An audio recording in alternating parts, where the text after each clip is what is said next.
What's up YouTube, it's your boy Bernard for Reals, and on this video I'm going to be sharing with you guys 5 things you probably didn't know about failure. This word failure has had a bad rap for like the longest time, and actually for good reason, right? Because when you think about the word failure, right, the first thing that goes into your mind is like, oh my god, bad things happening, oh my god, misfortunes, poverty. I mean, all the bad things you could think about, right? Even from a young age in school, right, we are indoctrinated into the belief that failure is this bad thing, like, oh my god, like you can even die. We even created what we call tests to just rub that monster, fear of that monster, which is called failure, in our faces. And in this video, I'm going to be giving you guys a new pair of lenses on how to view failure that you probably didn't know there was a whole different side to this monster. And guys, please don't forget to like if you like this video and subscribe if you like this type of content.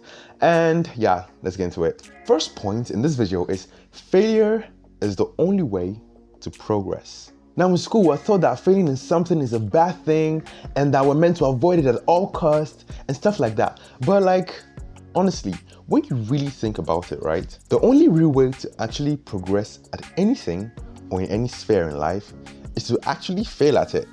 Take for example, before you learned how to walk, you probably must have fallen down or failed at your attempts to try a lot of times. If you are good at talking to people, before you first started talking to people with confidence, you probably failed at talking to people and even exhibited a lot of shyness and introversion at first. And if you're into like games and FIFA, right? Before you could get like really good at FIFA and at the point you are at now, you probably lost to a lot of friends. And even if you didn't have friends, to the PC, it probably must have whooped you like so many times before you became good. And even in this field of science, right? One of the greatest innovations that we have today, we're actually gotten from the crucible of failure. Now take for example, penicillin by Alexander Fleming. Now this guy failed at trying to create a wonder drug, but he gave us penicillin. Now I don't think you understand the gravity of what penicillin is, right? Okay, I'm a medical student, and without penicillin, I mean, people would be dying for like the most minutest causes or reasons. Like people could die from a cut, right? People would have been dying from like a small cut without penicillin, right? So like honestly, even to our heart, like John Hobbs, this guy is an electrical engineer. He was trying to invent a heater. Now from failing to make a heater, he actually discovered the pacemaker, which has saved countless of lives till date. And the final example, which is the microwave oven. Percy Spencer, God bless you. Because honestly, this guy was actually, now what is the relation of a microwave oven to a radar? I mean, like this guy was actually trying to invent a radar that actually, in the process of failing to invent that radar, he discovered the microwave oven. And who knows how my life, I don't know about your life, but I don't know how my life would have been without a microwave oven. Like, honestly, I'm trying to imagine it, and honestly, it's looking so bleak. The next point in this video is that when you fail, you actually get the chance to start more intelligently. Now, there's a really famous quote by Thomas Edison when he was actually questioned about how he could stomach 10,000 failed experiments. And if you are wondering, Thomas Edison is the one that invented the light bulb, and without the light bulb, we probably would have still been in the dark ages. What he said next actually blew my mind. Now, this is what he said. I have not failed. I've just found 10,000 ways that didn't work. Now, this right here is a perfect example of an individual who saw failure in a way that most people do not see failure. When we fail, we actually discover ways to actually start more effectively. Now, where people get it wrong is that they fail and oh my god, they're like, oh wow, like, I mean, this just wasn't for me. But like Thomas Edison, on the other hand, he just found a way that didn't work and discovered another way to just start more intelligently. And over time, that actually increases odds of success. And Thomas Edison didn't just invent the light bulb. I mean, that's what he's famous for. But this guy went on to invent like a lot of key inventions that have actually changed the world. It was this close to being named the one that invented the telephone. In a nutshell, failure actually helps you find a better starting point that increases your chances of success. Failure reveals the flaws in your mental model. Now, what do I mean by this? All of us on the planet hold an idea of how the world should be, rather. And actually, most of the time, that is not actually how the world exactly is, right? And we go about running with this mental model of how the world should be, while in essence, that is not actually how the world is.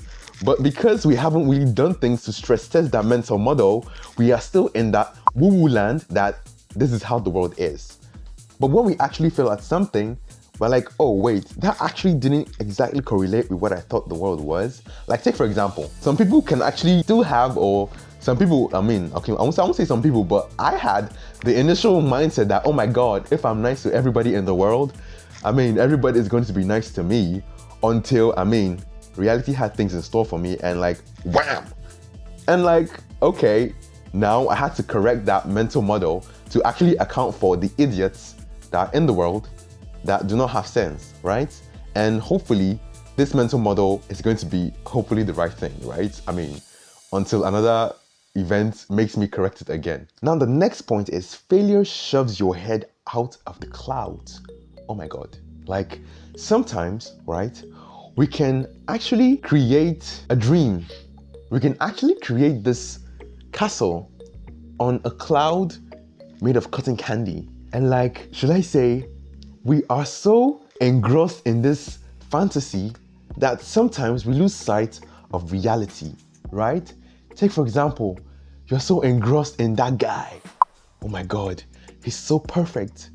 Like, but actually this guy's not really treating you right? This guy is, I don't know, like until something happens that, I mean, forces you to actually, oh my God, like this is reality. Until he does something or you realize something through failure that, oh my God, whoa, this was all a dream and you're shoved back into reality to face reality as it is. Or maybe take for example, YouTube, right? You say that, oh my God, in my first year, I'm gonna get 10K subs and like 5K revenue and stuff like that. Until reality just, I mean,